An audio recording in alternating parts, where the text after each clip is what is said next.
Fascist সরকারের জালিম প্রতিনিধিদের মাধ্যমে আলেম ওলামাদের কণ্ঠস্বরকে স্তব্ধ করে রেখেছিলেন।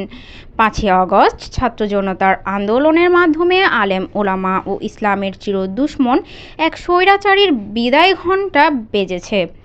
ইত্তেহাদুল আইম্মাহ পরিষদের উদ্যোগে ওলামা সম্মেলনে প্রধান অতিথির বক্তব্যে এ কথা বলেন ডক্টর মৌলানা নিজামুদ্দিন।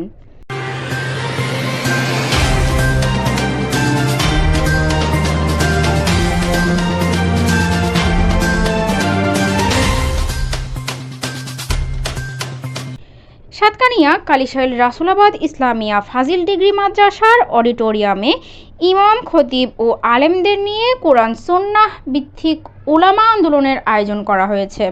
এতে সংগঠনের সভাপতি ও গারাগাঙ্গিয়া ইসলামিয়া কামিল মাদ্রাসার মুহাদ্দিস মাওলানা মহিউদ্দিনের সভাপতিত্বে এবং মাওলানা আমিনুল ইসলামের সঞ্চালনায় এতে প্রধান অতিথি হিসেবে উপস্থিত ছিলেন চট্টগ্রাম বিশ্ববিদ্যালয়ের প্রফেসর ডক্টর মোহাম্মদ নিজামুদ্দিন।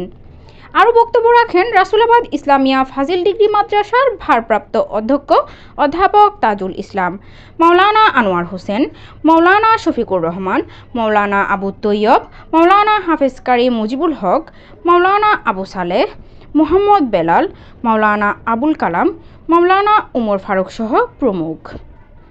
আলেম ওলামাগণের ইত্তেহাদুল আইম্মাহ পরিষদের উদ্দেশ্য হল সারা দেশে গরিব দুঃখী মেহনতি মানুষের মাঝে সেবা প্রদান ও আলেম ওলামাদের অধিকার রক্ষায় আওয়াজ তোলা।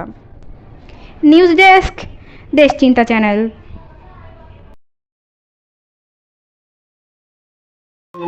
লাগবে না, আমি এমন দপ্তর শাসক, যদি পাঁচজন লোক যদি তোমার ঘরের সামনে সালাম নিয়ে বলো তাহলে অনুমতি লাগবে। নাউজুবিল্লাহ নাউজুবিল্লাহ। এমন একজন লোক বেকারের কথা আপনারা জানেন তো?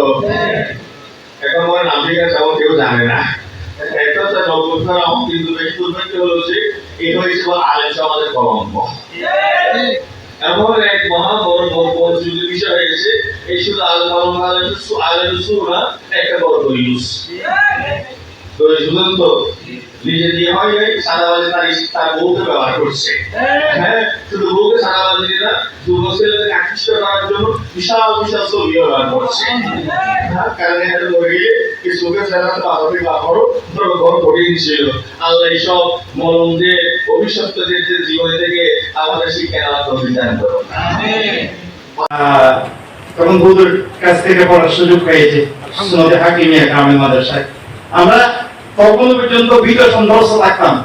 ফজরের আগে, তাহাজ্জুদ নামাজের আগে হুজুর একটা বেদ নিয়ে থাকতো। হুজুরকে দেখলে এখনো পর্যন্ত আমার মনে পড়ে সেই বেদের কথা, কিন্তু মানতে হয় নাই কোনোদিন, জবান দিয়ে বলতে হয় নাই। যে একটা রবি পড়ে যেত যে আসতেছে হুজুর আসতেছে। আল্লাহ তাআলা হুজুর হায়াত